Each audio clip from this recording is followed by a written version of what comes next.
Gusto kong maging doktor na magaling. Pangarap ko daw. Maging abogado. Maging artista. Ano gusto mo paging paglaki? Dancer. Pangarap na lamang siguro para sa kanila. Pagkat siguro, sila'y mahirap lamang. Lapis, ballpen, papel o libro. Ito ang karaniwang nakikita ng mga munting bata sa araw-araw. Pero sila, imbis na ballpen, lapis o libro, panukitang hawak nila. Imbis sa paaralan, sa lansangan sila maraming natututunan. Imbis sa playground, basurahan na nagsisilbi nilang laruan. At imbis na math, science at Filipino ang pinag-aaralan nila, pagbubulase ang kanilang natututunan. Sila ang tinatawag nating street children.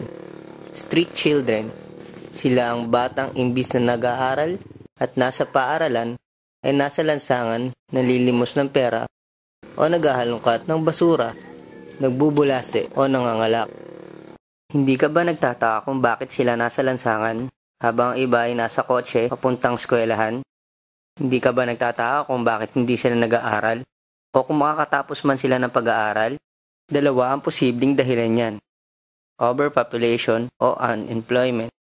Maraming magulang ang hirap pagkasyahin ang sahod nila sa pang-araw-araw nilang pangangailangan. Marami namang walang maayos na trabaho at umaasa lamang sa mga bagay na maaaring pagkakitaan.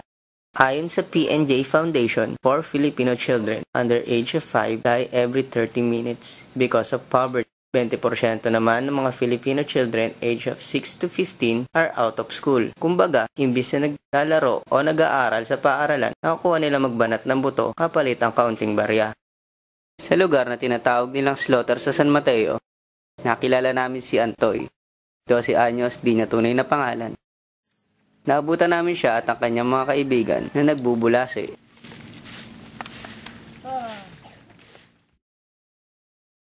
Bata, anong pangalan mo? Entoy po. Entoy. Saan nakatara? Dito po. Dito sa may basurahan na lang din. Opo. Saan mga magulang mo? Pagahiran po. Ikaw lang mag-isa dito sa Opo. sa lugar mo. Ano pinagkakakitaan mo? Ito po, basura. Basura? Magkano naman kinikita mo dyan sa isang buong araw? 50. 20, pinaka. Pag marami-raming nahakot, magkano na ako? Nasa isang daan. Pero minsan lang mangyari 100 na yun. Eh, ba't ka pumunta pa dito kung nandun naman pala mga magulang mo sa ano? Eh, mahirap din ang buhay doon. Opo.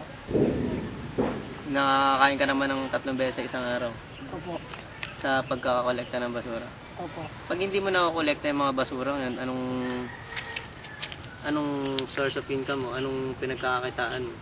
Halimbawa, walang ano, Wala na po eh. edi tiis-tiis muna sa gutom. Opo.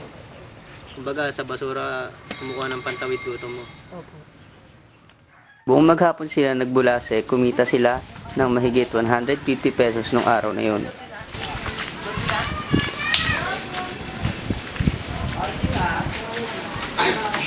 Ay, magkano kinita nyo ngayon? 150. Magkain na tayo. Ano kaya ulamin natin? Ano yan? Bigas? Oo.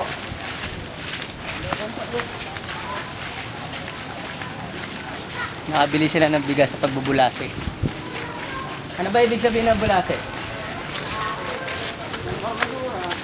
Mga plastic, lata, bote, bakal, ganito, lahat.